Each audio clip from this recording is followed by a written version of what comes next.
گا بِأَمْوَالٍ وَبَنِينَ، تمہیں مال بھی عطا کرے گا اور بیٹے بھی عطا کرے گا، بارش بھی دے گا استغفار کرنے والے کو، اور مال اور اولاد سے اس کی مدد بھی کرے گا۔ وَيَجْعَلْ لَكُمْ جَنَّةٍ وَيَجْعَلْ لَكُمْ أَنْهَارًا، اللہ تمہیں جنت بھی عطا کرے گا اور تمہیں نہریں بھی عطا فرمائے گا، تمہارے لیے جنت بھی بنائے گا، انہار بھی بنائے گا۔ توبہ کا، استغفار کا تمہیں یہ فائدہ ملے گا۔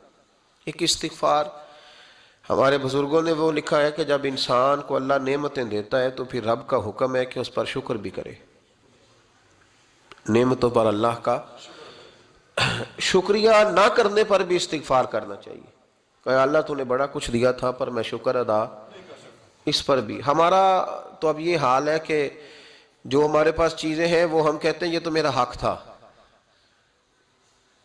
لیکن جو نہیں وہ مجھے فٹافٹ ملنی چاہیے۔ مطلب اگر میرے پاس صحت ہے تو اس کو میں اپنا حق سمجھ لیتا ہوں کہ یہ تو میرا، یہ چونکہ ٹھیک ہے جی، یہ تو صحیح ہے، تندرستی ہے یہ تو ٹھیک ہے، لیکن کار کوئی نہیں، وہ ذرا مل جانی چاہیے۔ اولاد تو میرے پاس ہے، وہ تو میرا حق تھا، میرا رائٹ تھا، معاذ اللہ وہ تو ہم نے حق بنا لیا۔ اور میرے پاس بنگلہ کوئی نہیں، وہ مجھے فٹافٹ مل جانا چاہیے۔ بھئی یہ کس طرح تیرا حق تھا، کس حساب سے؟ یعنی جو چیزیں ہیں ان کو سنبھالنے کی فکر نہیں ہے، اور جو نہیں ہے ان کے طلب کی فکر لگی ہوئی ہے۔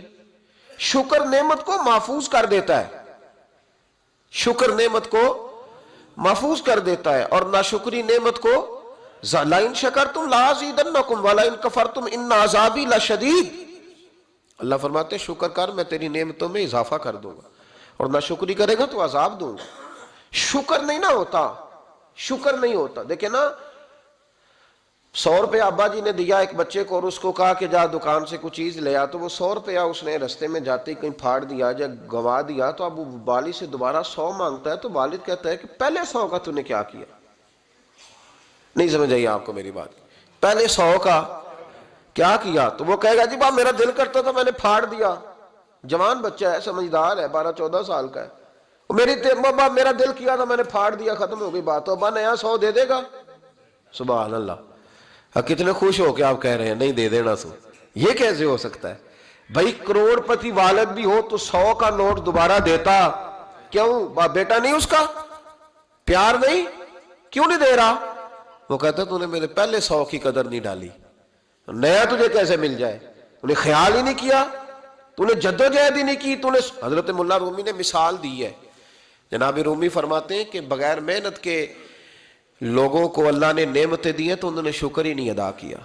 اندھے سے پوچھ آنکھ کی قدر کیا ہے، پوچھ اندھے سے، پوچھ معذور سے کہ ٹانگوں پہ چلنا کتنی بڑی نعمت ہے۔ کبھی پوچھ اس سے جس کا مکان تو ایک کنال میں ہے پر رونے والا بچہ کوئی بھی نہیں، پوچھ اس سے جس کی جیبیں دولتوں سے بھری ہوئی ہیں پر کوئی نہیں کہتا کہ ابا 10 روپے دینا۔ پوچھ یہ کتنی بڑی تکلیف ہے۔ حضرت امام حسن کے پاس ایک شخص آیا، حضرت امیر معاویہ بھی بیٹھے تھے، تو اس نے امام حسن سے آ کے کہا کہ حضور اولاد نہیں ہے، کوئی دعا کر دے۔ توجہ ہے میری بات پر؟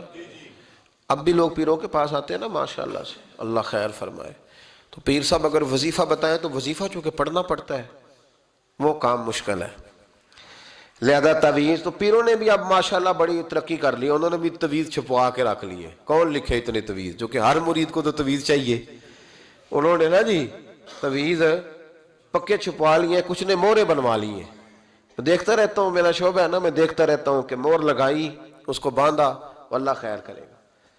تو اب وہ نفسیاتی معاملہ ہے، ظاہر ہے 100 بندہ تعویذ لے کے گیا ہے تو 1.5 کو تو فرق پڑے گا ہی نا بیچ میں سے، تو جس کو فرق پڑ گیا اس کا فیس بک پہ دے دیا کہ یہ میری کرامت ہے جی، تو جس کا نہ پڑا جی جڑے محرم راز حقیقت دے او تے راز حقیقت کھول دے ہی نہیں، اے جنہ ویکھیا نہیں او کرن گلاں، جنہ ویکھ لیا او تے بول دے ہی نہیں۔ ہمارے ایک حضرت تھے تو ان کے پاس ہم بیٹھے تھے، نیک آدمی، تو تعویذ دیا تو مرید کہنے لگا حضور دوبارہ کب آؤں؟ کہنے لگے فرق پڑ گیا تو آ جانا، نہیں تو کہیں اور چلے جانا۔ اس لیے کہ شیخ عبدالعزیز دباغ رحمت اللہ علیہ کے ایک مرید نے کہیں تنقید کر دی تھوڑی سی، یہ لفظ بس نا بہت بڑے ہیں، ان کی میں تشریح نہیں کروں گا، جتنے جملے اتنی بات کر کے بیت جاؤں گا، ان کی تشریح نہیں ہو سکتی، یہ ان کی توضیح نہیں ہو سکتی، کچھ تفصیل نہیں ان کی ہو سکتی، یہ جملے بڑے، میں کوئی تشریح نہیں کروں گا. اس نے کہا کہ حضور فلاں فلاں فلاں فلاں جگہ مجھے پریشانی ہے آپ کے حوالے سے.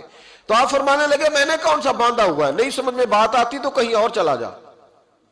باندھ کے رکھا نہیں, دروازے کھلے ہوئے ہیں, کہیں اور چلا جا, ختم ہو گئی بات. تنقید کرنے کی ضرورت چھٹی. اس لیے کہ وہ لوگ بت نہیں بناتے تھے کہ بس ادھر ہی پوجا کرنی ہے کہ کہیں اور نہیں جانا. یہ چھوڑے ہے نا ہمارے چکر چلا ہوا, میرے علاوہ کہیں اور نہ جانا. شیخ عبد الوہاب شرونی فرمایا کرتے تھے یہ تو نقص ہے تیرے اندر کا, یہ تو تیرے اندر کا نقص ہے. اگر تو قابل ہوتا تو کہتا جا سنگیا سارا زمانہ دیکھا, اگر کو میرے جیسا ملا تو چلا جانا, اور اگر میری طرح کا نہ ملا تو پھر کہیں اور جا دیکھا سارا. او بھائیو کیا چکر ہے, وظائف لوگ پوچھتے تھے تو ان پہ عمل کرتے تھے, وہ چیزیں فائدہ دیتی. حضرت امام حسن سے آ کے وظیفہ پوچھا, اس شخص نے کہا حضور اولاد کوئی نہیں تو وظیفہ بتائے, تو آپ نے فرمایا استغفار پڑھا کر. کیا کر؟ اس نے کہا ٹھیک ہے. تو حضور پھر میں دوبارہ کعبہ ہوں, تو امام حسن کہنے لگے بے اولاد ہے نا تو, استغفار کا وظیفہ بتایا نا؟ کہا ہاں. فرمانے لگے اب اس وقت آنا جب اللہ تجھے 10 بیٹے عطا کرے گا. کتنے؟ 2 4 نہیں, 10 ہی کہہ دیے. تو حضرت امیر معاویہ رضی اللہ تعالیٰ دیکھا, کہنے لگے حسن اتنا بڑا دعویٰ. آپ فرمانے لگے میں نے کہہ دیا نا تو اللہ فضل کرے گا. ہاں ہاں اللہ خیر کرے گا, خیر ہو جائے گی. وہ شخص کئی سالوں کے بعد آیا, کئی سالوں کے بعد. تو حضرت امیر معاویہ کو بھی ساتھ لایا, کہنے لگا حضور اللہ کے فضل سے اللہ نے 10 بیٹے عطا فرمائے, پورے 10 ہی اللہ نے دیے. تو حضرت امیر معاویہ کہنے لگے جناب بات تو آپ کی سچی ہو گئی, پر مجھے بھی بتائیں یہ وظیفہ کہاں سے لیا؟ فرمانے لگے قرآن پاک سے, سورہ نوح کی 10 11 12 آیت پڑھو. اللہ فرماتے ہیں تم استغفار پڑھو, میں تمہاری بیٹوں سے بھی مدد کروں گا, مالوں سے بھی مدد کروں گا. تو میں نے استغفار بتائی تھی, اور قرآن میرے اللہ کا ہے, رب کا وعدہ جھوٹا ہو سکتا؟ فرمایا 10 بیٹے ملنے تھے, میں نے کہہ جو دیا تھا.